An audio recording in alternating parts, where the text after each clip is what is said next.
Hare Krishna, Krishna Krishna, Hare Hare. Hare Rama, Rama Rama, Hare Hare. Hare Krishna, Krishna Krishna, Hare Hare. Hare Rama, Rama Rama, Hare Hare. Hare Krishna, Krishna Krishna, Hare Hare.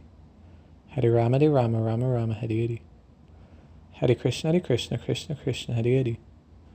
Hare Rama, Rama Rama, Hare Hare. Hare Krishna, Krishna Krishna, Hare Hare. Hare Rama, Rama Rama, Hare Hare. The pure mind is a holy place. The world is nothing but the play of tamasic people. Alright, I gotta go back a little bit. In this world, the play of nature is visible everywhere, including the body. From the time one is born, the body grows until slowly it becomes old. Old body, gray hair, wrinkled skin, weak eyesight, teeth falling out, spine bent. Yet the mind is still restless, unstable, running after enjoyment and full of greed, still hoping to grab more.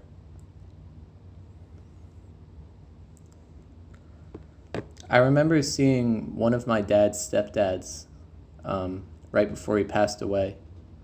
And, you know, we used to have like family parties at his house every year or every 2 years or whatever. And he was like lively. You know, he was older, but he was lively. He was always smoking cigarettes.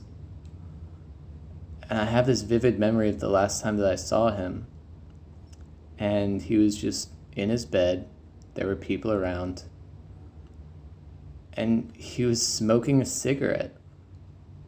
Like, it was clear that he was about to die, that he couldn't really move that much anymore.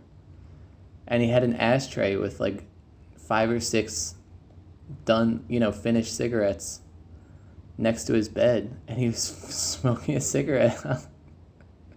It's crazy. I haven't thought about that in like 10 years, but that's crazy, man.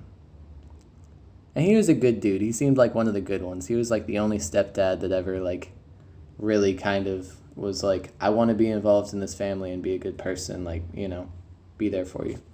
So shout out to Duba. He liked for us to call him Duba. But yeah, man, that's crazy. That's crazy.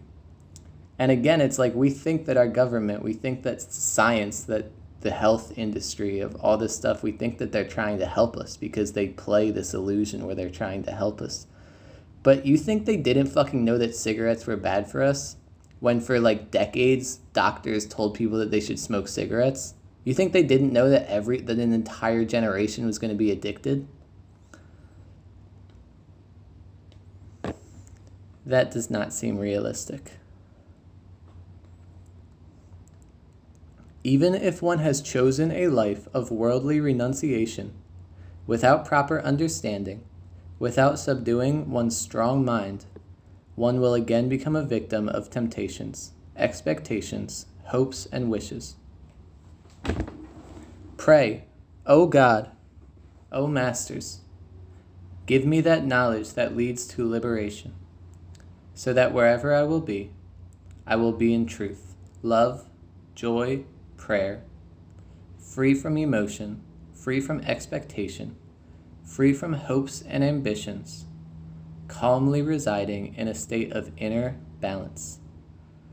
O God, O Masters, bless me.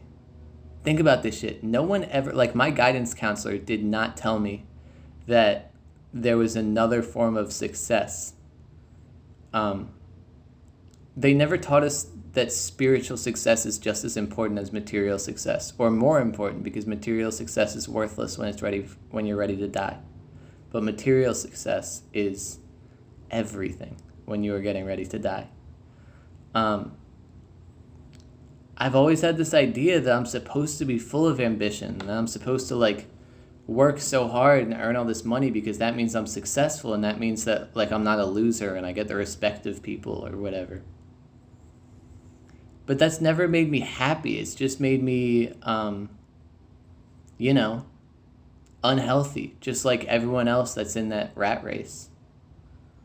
It never made me calm. No one ever told me that there was another form of success, and that if I could actually be calm all of the time, if my mind was controlled and disciplined and free from emotion, free from expectation, free from hopes and ambitions. If I could do that, then I would be calmly residing in a state of inner balance. And to calmly reside in a state of inner balance is something that all of the money, all of the material success, all of the respect in the world is never going to give you. Money will never buy you the ability to calmly reside in a state of inner balance. Now, it'll give you more comfort, and that might allow you to, be able to work on yourself in a way where, like, for a long time I've been trying, almost seeking discomfort because, it helps you to grow and to evolve, but I've been beaten down the last couple months to the point where I thought I was going to die, which is the same exact story that David Goggins told, where it was like I worked myself to the point where I literally couldn't fucking walk anymore, and I had to balance it out. Go on a pilgrimage, do some charity, and observe some vows or some discipline in your life. Just remember, until you are in knowledge, established in truth, you are not going to be free.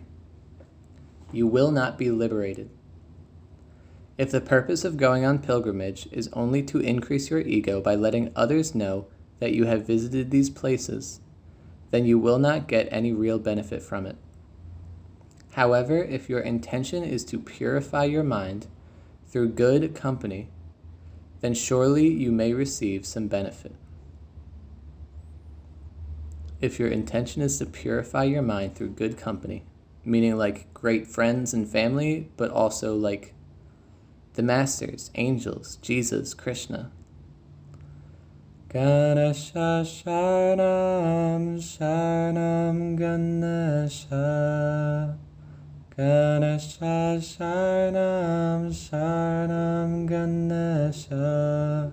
When I'm connected to the love that I feel for God, I know that I am protected. I have no fear. However, if your intention is to purify your mind through good company, then surely you may receive some benefit.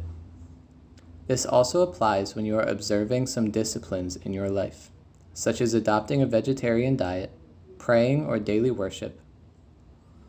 If you are doing these things for a higher goal, to become liberated, they too might help you. Sometimes people do so-called charity as a show for others, out of their own pride and ego. You should do charity, but keep this in mind. Whatever you share with others should be shared intelligently. Sometimes so-called charity might be the show of pride and ego.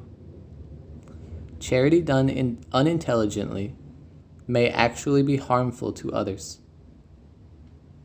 For example, let's say someone is hungry, so you give him some food. Before giving him food, it is good to assess why he is hungry. Is it the result of his laziness? If so, if you provide him with food, then you are allowing him to remain lazy. You are reinforcing his laziness. Taken in that context, can you really say you are doing charity, something good? Thus, when a person is really in need and you help them in an intelligent, unselfish manner, it is beautiful. It is good. For example, you can't really go wrong buying like a big, really nice water bottle for a homeless person. If you see this homeless person regularly, I've been in Ocala, there's homeless people everywhere.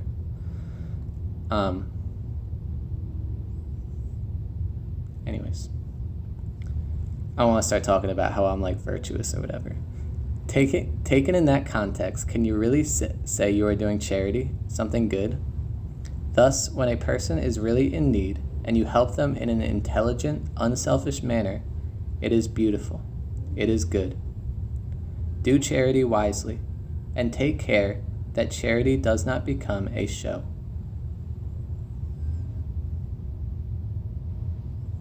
All the above-mentioned disciples and observances are worthy pursuits and, done with a pure heart, they can help you reach your goal. However, remember the words of Karkara. These names, man, I swear. Without knowledge, all schools agree. One will not be free, even in 100 lifetimes. There is a saying in Jnana Sankalini Tantra, verse 49, in which Lord Shiva says to Parvati, O charming one, tamasic, ignorant and dull-witted. So tamasic means ignorant and dull-witted. Tamasic people go from one holy place to another in search of God, but without knowing the Atma Tirtha, seat of the soul, liberation is not possible. O charming one, tamasic people go from one holy place to another in search of God, but without knowing the seat of the soul, liberation is not possible. The pure mind is the holy place. Think about that. The pure mind is the holy place. The world is nothing but the play of tamasic people. Lord Shiva is saying that worldly people remain ignorant of the holy place within. In this body, with the help of the mind, they can reach that holy place. If one does not reach there, one cannot be liberated.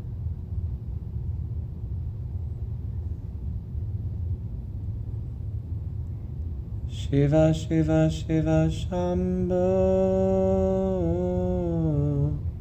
Hare, Hare, Hare, Shambho. You can do outer observances and disciplines for thousands of lifetimes, but they will never make you free. The cause of freedom is knowledge, because ignorance is the cause of bondage. Darkness can only be removed by light, not by sound. If while in a dark room you say, "Let there be light," the room will remain dark.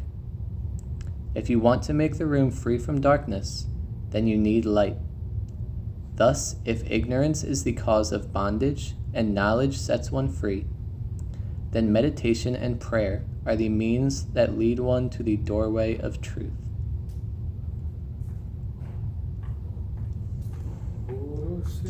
Om Namah Shivaya, Om Namah Shivaya, Om Namah Shivaya, Om Namah Shivaya, Om Namah Shivaya, Om Namah Shivaya, Om Namah Shivaya, Om Namah Shivaya.